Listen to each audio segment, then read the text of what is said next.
Hello, Dave Parrish here at Knack Builders, doing another series of videos on Knack functionality.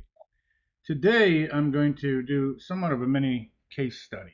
Um, how to prepare for an audit um, using a Knack app. Now, I'm using an existing Knack app that I built, and this organization frequently gets audited by government organizations from which they get money. They get grants.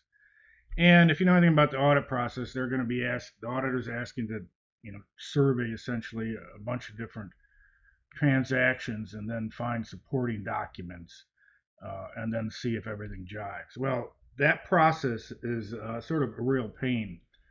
Auditors come in, they tell you what they want to look at, and then you have staff members going to file boxes, to Excel sheets, to gathering PDFs, printing them out, putting them in a folder, and get them all organized so the auditors can go through and check everything. Well, this is really an easy process with a Knack app, and I'm going to show you how that works. Thanks.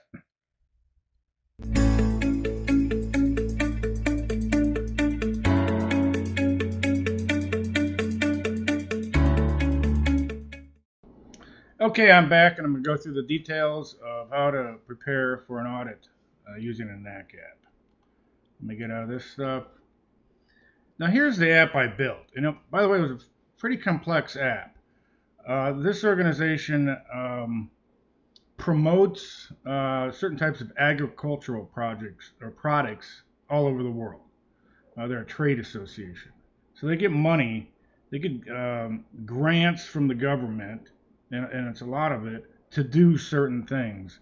And then they hire um, various other third parties to do this activity. It could be trade shows in China or some marketing effort in Malaysia or wherever, all over the world.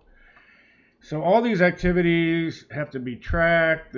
The grant, the activities, the people perform the work, they submit their invoices, they have to get paid. Getting paid, they send out the money, obviously. They have to track how that went out, if it's wire, check. A payment goes against a claim to the government for a specific grant. You sort of get the deal. This is all that's going on. So this app actually helped them quite a bit, streamline and get everything on the cloud. Everyone can log in one place. But that's not the real point of this. If you have something like this, uh, this ended up helping them in the audit process.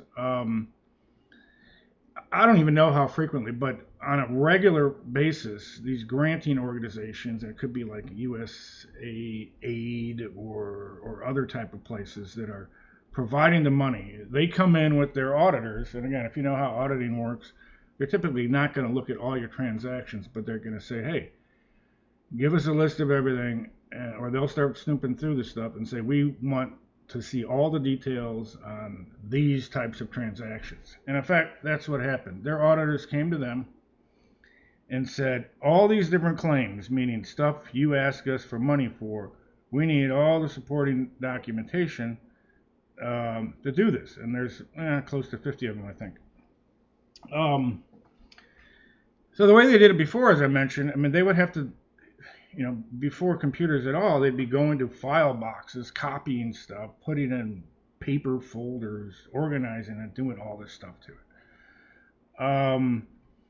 And even with the computers, they had to gather this stuff the same way. If it's on Excel sheets or PDFs, put it in folders, organize it so if someone's looking at this claim 17003, they can go to that one and see all the supporting document that supports the transaction. Well, that was a colossal pain too. And I'm going to tell you this too, that I was aware of too, that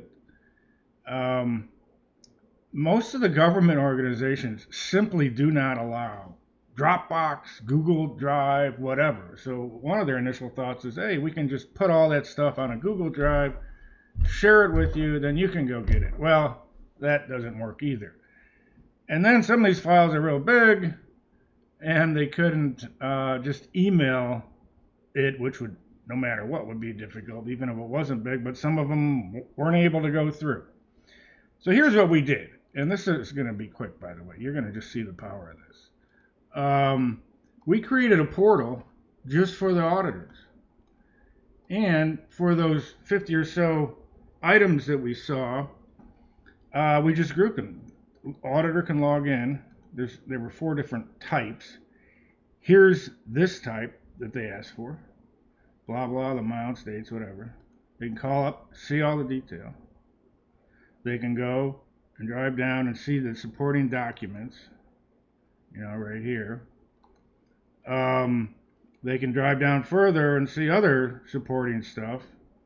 Basically, everything they need is right there, and only for the claims that they requested.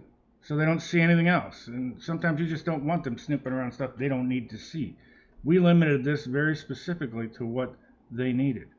And the way I did this, I'll just comment on it. It's sort of the long way around because we had to put this together pretty quick. Auditor view. I just created these 4 tables. And I sort of did it manually. I said, hey, this one, I want these claims. And on this other type, I want these claims. So they populated with what we want. Next time, or next go around, we're just going to build in the ability for the manager right at my client. We'll probably put in something in a claim field that says, audit claim, yes or no. And if it's yes, it appears on the list that we want. And then when the audit's done, they'll have to go, they can either run a task or they'll have to get rid of it somehow, go manually mark it as no, it's not part of the audit. And this isn't a once a year type of thing. It happens multiple times a year by more than one different organization coming to audit them. So we would just make it easy for the client to manage it themselves. The auditor comes in with the list of stuff they want. They just enable those, give the auditor the login, and the auditor goes to town. Pretty simple and pretty powerful, but that's the whole nature of what we're trying to do here, right? If you like this, click the like and subscribe to my channel, and I appreciate sharing this with you. Thank you.